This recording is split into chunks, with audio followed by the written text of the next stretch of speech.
ઓમ પરબ્રહ્મણે નમઃ।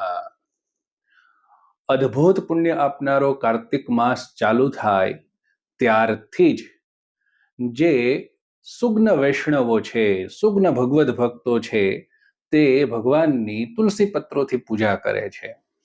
આ માસમાં જ તુલસીજીનું પ્રાગટ્ય થયું છે અને શાસ્ત્રો આ વિશે શું કહે છે? ઇષ્ટ્વા ક્રતુશતેર દેવાન દત્વા દાનાન્યનેકશઃ તત્પુણ્યમ તુલસી પત્રે કાર્તિકે કેશવાર્ચને। 100 મોટા યજ્ઞ કરે, મોટા અર્થાત અશ્વમેધ જેવા મોટા 100 યજ્ઞો કરે અને અનેક પ્રકારના દાનો આપે, ત્યારે જેટલું જીવાત્મા પુણ્ય ભેગું કરી શકે છે તેટલું જ પુણ્ય તુલસી પત્રોથી કાર્તિક માસમાં ભગવાનની પૂજા કરવાથી થાય છે। આનાથી સરળ પુણ્ય પ્રાપ્તિનો રસ્તો બીજો કોઈ ન હોઈ શકે।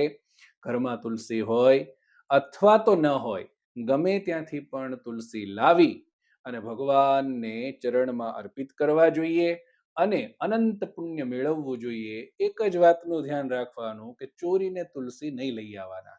ઘણા બધા એવા લોકો છે, છાને છૂપે બીજાના ઘરેથી તુલસી તોડી અને ભગવાનને અર્પણ કરે છે। આ ભૂલ ક્યારેય ન કરવી।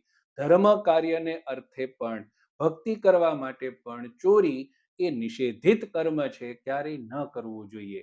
આ અત્યંત ઉપયુક્ત માહિતી છે, બધાને શેર કરો અને આવી જ શાસ્ત્રીય માહિતી માટે આ ચેનલને જરૂરથી સબસ્ક્રાઇબ કરો। નમસ્કાર।